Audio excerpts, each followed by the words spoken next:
This is Jesus Duque versus Hans Niemann, played in March 21, a very high accuracy game. Now, some people called this game suspicious, and at the end I want to address that and give my thoughts, and I'll also show the game review tab so you can see the accuracy for yourself in the moves. So Hans playing black here, he goes e5 after pawn to e4. We now had knight f3, knight to c6, bishop b5 on the board, the Roy Lopez or Spanish game.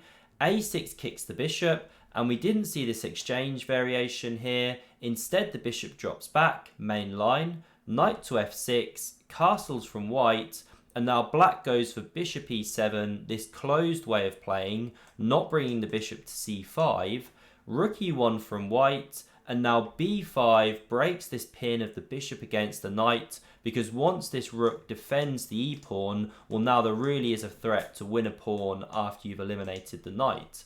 So the bishop dropped back to b3, black castles the king, and now this is where white plays a more rare move, not very rare, but less commonly seen. So the main move here is pawn c3, but then we can get d5. d6 is more common, but d5 can come, and this is the so-called Marshall gambit, and I'm showing this because it's similar to the game. So here white wins a pawn, but black has the bishop pair, c6 is the main move to defend that knight, and there's things like bishop d6 coming, queen bouncing out here, the bishop can join the party at the right moment, so black gets a lot of compensation. Now that's the Marshall gambit, but there's a lot of so-called anti-Marshall moves out there. h3 is one of them. We've also seen a4. Magnus and Jan Nepomniachtchi, they dabbled with this stuff a lot during the last World Championship match. And after h3, now Hans goes bishop to b7. So d3 now from white, and we see d5 striking in the center. So this is why I showed the standard Marshall attack stuff, because in this game we get something very similar here as we see. So the knight takes on e5, knight recaptures, rook takes, but now this is a slightly different position. We've got h3, bishop b7 inserted, plus there's no pawn on c3, it's on d3, and because this knight is already defended by two pieces, you don't now have to go pawn c6. So Hans starts with queen to d6, activating, hitting that rook, and here white missteps. So you should go rook to e1, main move looks very standard, but instead we had rook to e4. A strange decision because it immediately puts this rook in the firing line of the bishop. Now maybe there were some ideas here of doubling with the queen, maybe a rook g4 swing at some moment, hard to say. But Hans now follows up with pawn c5, very logical move, gaining that space. Are you going c4 one day? You know, this bishop could get embarrassed. And because this development is very bad, we see white developing a piece here, but actually best was giving this bishop up for the knight already. It's an ugly positional move because you're giving black the bishop pair. This one on b7 could be a monster now, unopposed. By the way, you can't take here or then you get mated, but this was the best way to play. Then go say queen f1, cover the mate, try and develop these pieces soon, but black's clearly better already. But instead we had knight d2, very natural looking move, but now black's in the driving seat. You can go knight b6, open up the bishop, good move, but Hans finds another idea here, so he goes pawn to c4. Now the bishop is trapped, so taking with this pawn is forced. And now can you see the follow-up move which Hans plays in this position? So here he plays knight to c3, excellent move. So he's forking this queen and rook here, threatening to win an exchange. And if you take the knight, which wasn't played but was the best move actually, then the bishop takes the rook, and this is the trick. If the knight recaptures, well, the queen isn't actually defended and it can be taken on d1. You never developed this bishop yet, you've not connected the heavy pieces. So that's why this bishop is immune, but what white should do here, well, you can take on b5, but best is bishop to a3. So you're decoying this queen away from the d file. Now after queen takes, then the knight can take on e4. There's no pin down here anymore. Plus the rook now defends since you moved the bishop. And okay, the game goes on from here. Black's still better, but this was white's best fighting chance. You'll take here at some point when you can, etc. But we didn't have takes on c3. Instead, white, they flick in this pawn to c5 move, so kicking the queen, and so if you now take that pawn, well then they take on c3 and there's a good game. Because now if you take the rook, well you've left the d-file, you can't be winning that queen.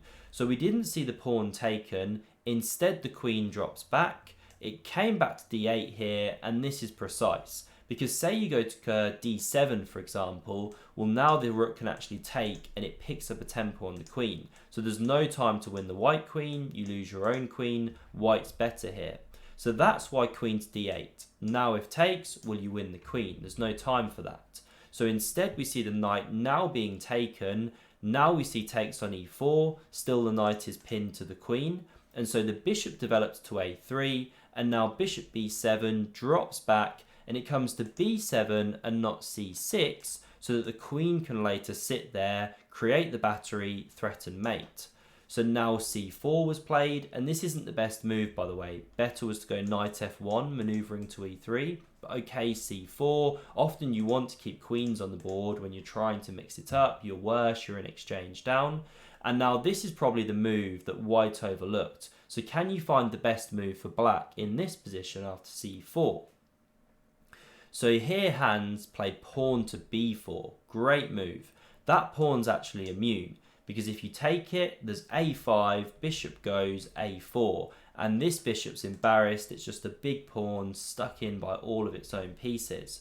So after b4, because the pawn's immune, you have to drop the bishop back, and now we get bishop to f6. So these ones got traded, queen recaptures, and it's a really nice way to now transfer this queen over to c6. So knight f1 was played, good move, and now this is precise. If you go queen c6 straight away, well then the knight can come to e3, good defensive square, covers g2, and now if you go rook a to d8 to hit the queen, that can also activate more freely to g4 or h5, because the rook in the corner doesn't need defending.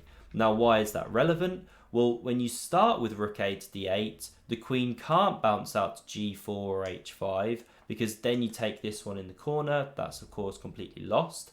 And so the queen has to come to c1, stay with the rook, and now the other rook comes to the open file. Again, it stops knight e3. If you play it now, we chop, queen can't take or you lose the rook, so pawn takes, and then a move like queen g6 is just devastating. You're threatening mate, you can stop it like this, but then the rook slams down here, and this is just completely game over. It's an indefensible attack. So that's why the knight came to g3 now. Now the queen swings over at the right moment. Now queen f1 was played. If you go f3, it's playable, but then a move like say queen c7 is good. You don't even have to take this pawn immediately with check. You can just sort of probe against this knight. What do you want to do? Then we're going to take with check. It's just a really hopeless position. So queen f1 was tried, and now a5 comes. Again, this bishop is a big problem piece. So c3 was played to give it room, but this does jettison a pawn. Now the bishop drops back, and Hans slams this rook down just like we saw in another variation, invading, threatening the king and the bishop. So it was defended by the rook, but now can you see the finishing move that Hans played, forcing resignation here? So he plays rook takes on c2, and here we had a resigns, because if the rook recaptures, well then there's this beautiful move. Can you find it again if you want to pause? So the move is rook to e1, skewering queen to king, and the queen is overloaded. If you capture, we mate on g2. So here's the game review tool, 97.7% accuracy from Hans Niemann. Do I find this suspicious, as some people have claimed? Not at all. These moves were very human and possible to find, just a beautiful attacking game. So do let me know your thoughts below, and see another fascinating Hans Niemann game, check out the video on screen. Thanks for watching, and I hope to see you soon.